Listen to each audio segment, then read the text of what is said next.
Добро пожаловать в Аскот! Сегодня мы отправляемся на знаменитые королевские скачки Аскот, которые проходят в этом небольшом городке в июне каждый год. Город Аскот имеет категорию таун в графстве Беркшир, Англия. Он находится всего в 6 милях к югу от Виндзора, где расположен знаменитый Виндзорский замок, который является любимым замком королевы Елизаветы II действующей. А по отношению к Лондону, к западу Лондона, Аскот расположен всего в 25 милях. Большинство посетителей, публики, прибывает на Аскот, конечно, на поезде. И если ехать из Лондона от Ватерлоо станции до Аскот-Беркшир, ходит прямой поезд, и дорога занимает всего 1 час. Итак, мы с вами идем по одной стороне ипподрома. На этой стороне расположена только одна лоджия. Остальное, то, что мы сейчас видим, это аренда частными различными клубами территории для проведения времени на Аскот. Везде вдоль трека стоят вот такие огромнейшие экраны. По эту часть ипподрома расположена только Village Enclosure. Enclosure – это как корпус или лоджия. И частные клубы.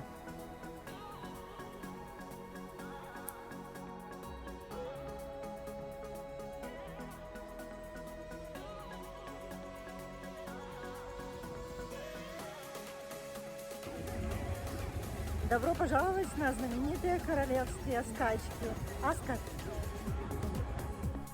По противоположную сторону от ипподрома расположились Королевская, Royal Enclosure, Queen Anne Enclosure и Windsor Enclosure.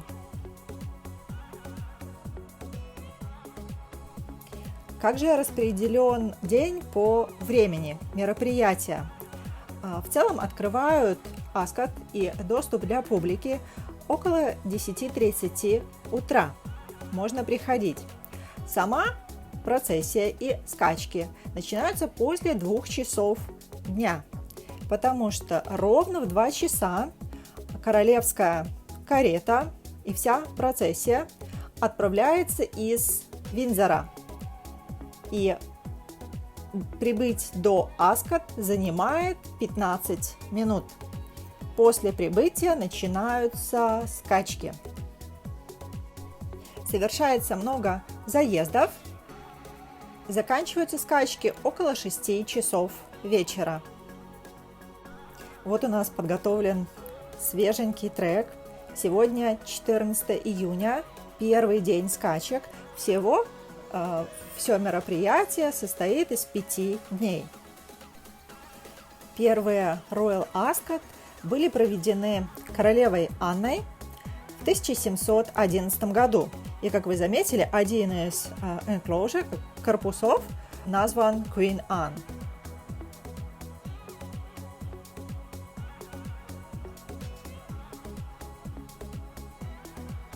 Очень жаркий день, больше 30 градусов. И поскольку скачки традиционно проводятся после полудня, это самое жаркое время дня, то в этом году королева не присутствовала. Это были первые скачки, когда она отсутствовала. на мероприятии, но были другие члены королевской семьи.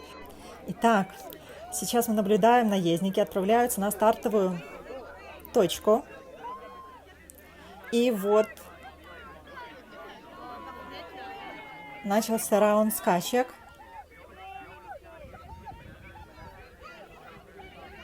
Сейчас расскажу, как делаются здесь ставки.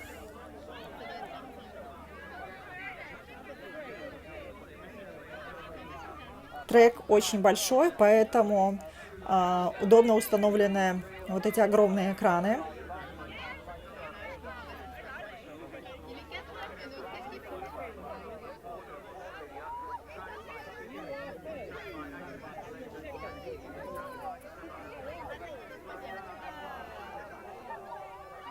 Конечно, это очень такое британское, английское мероприятие. Вот скакуны.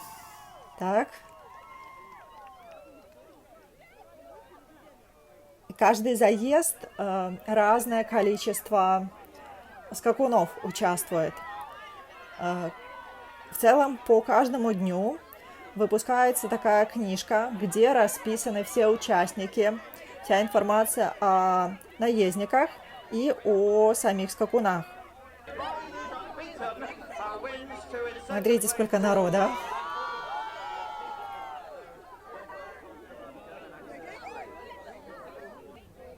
После каждого заезда проходят работники и поправляют трек. После окончания раунда скачек делается перерыв в полчаса. В это время все отправляются за напитками, а также есть небольшие сцены, где музыканты развлекают публику.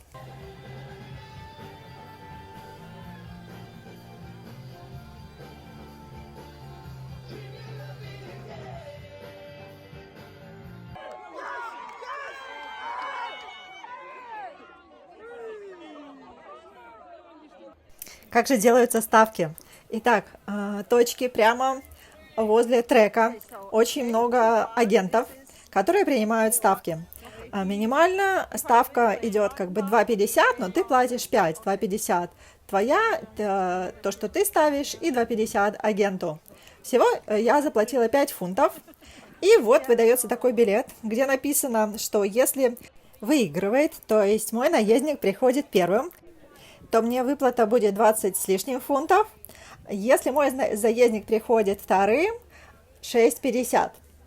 Итак, скрещиваем пальцы, смотрим.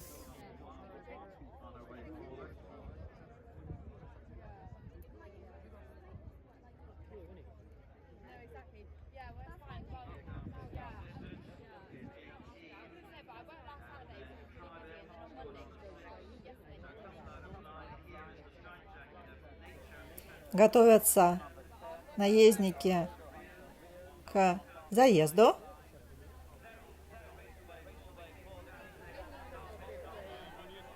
Фоторепортеров масса.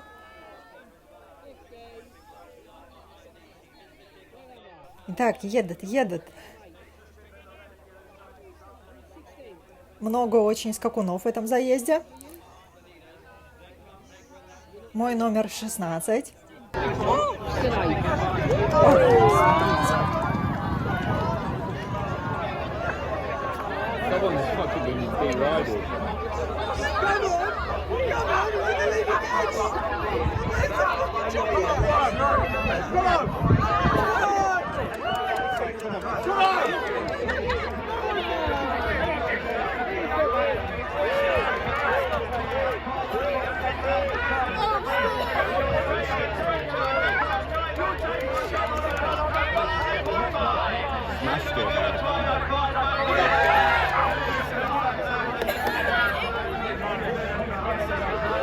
Вы не поверите, но мой наездник пришел вторым, и я как бы выиграла 6,50. Ну, то есть чистыми это получается 1,5 фунта, потому что я заплатила 5. И здесь же но они не сразу после окончания скачек, а они ждут публикации официальных результатов. И ты подходишь, тебе сразу же выплачивают наличными, забирают билет и выплачивают.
Как вы обратили внимание, все имеют определенную форму одежды.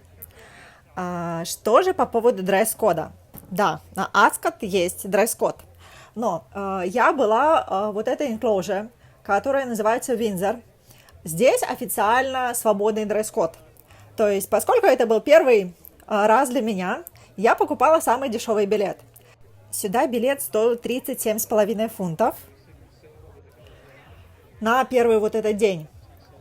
И другие лоджии королевы Анны и Royal Enclosure, там билеты более дорогие. И там очень строгий дресс-код. Но даже и здесь, видите, дамы, рекомендуется иметь головной убор, шляпку и парадный такой наряд. Мужчины все в костюмах. Джинсы и кроссовки здесь не допускаются. Какой же дресс-код в королевской ложе? Дресс-код установлен на каждый элемент одежды, отдельно для дам и для джентльменов. Итак, например, по поводу платья. Говорится, что платья и юбки должны быть приличной длины, по колено, либо длиннее. Платья и топы должны иметь обязательно лямки шириной минимум 1 дюйм. Без бретелек, с открытыми плечами, с завязками на шее и тонкими бретельками платья и топы не допускаются. С прозрачными бретельками или рукавами также наряды не допускаются. Отдельно есть правила для шляп. И дамская шляпка должна быть в диаметре, главная часть, минимум 4 дюйма. Это около 10 сантиметров. Мужчины в костюмах и также с головным убором.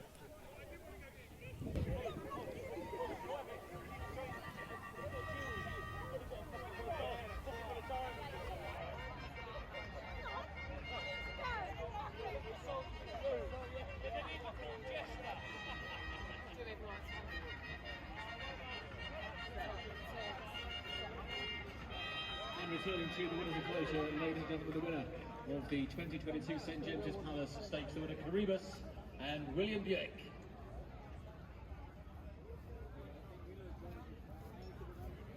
Starting prices, first number 6, Caribus, the 10 on favourite.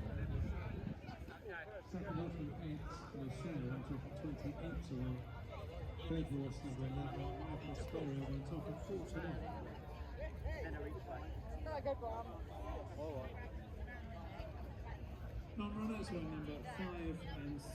Что меня немного удивило, англичане невероятно азартные, и они делают ставки практически на каждый заезд. Некоторые делают даже на несколько наездников в одном заезде. Но если выигрываешь, то получается, в принципе, в зависимости тоже от количества, от плеча, да. И вот я была с британской парой, они в одном заезде выиграли 150 фунтов.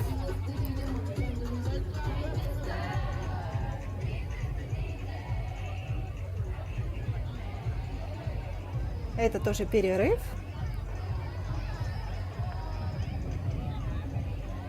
Я делала 2 ставки, и оба раза мои наездники пришли вторыми, поэтому я, в общем, то, что потратила, вернула назад.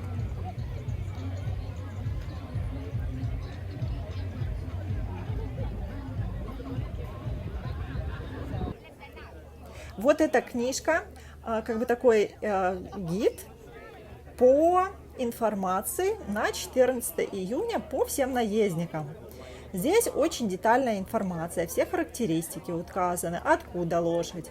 Много лошадей участвует королевских, из королевской конюшни. из Ирландии. Из Ирландии очень много. Видите? Air и код. США, Франция.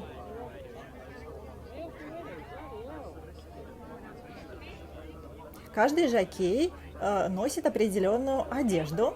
Она здесь прорисована. Указан возраст, вес лошади. Когда последний раз она участвовала в заезде. И имена самих лошадей очень необычные. Имена такие, как Лунный король, Новая энергия. То есть, кто по книжечке, когда я листала, может видеть Кадиллак и так далее. Вот, видите, очередь стоит, ставки делают. Кто-то делает ставки, кто-то забирает выигрыш за предыдущий заезд. Но все происходит прямо здесь, на месте.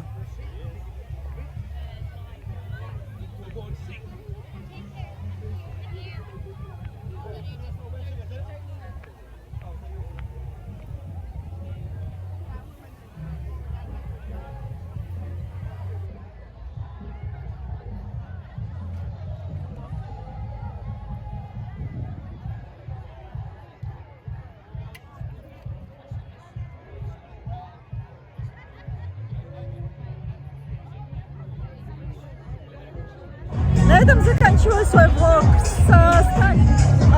Всем потрясающего настроения.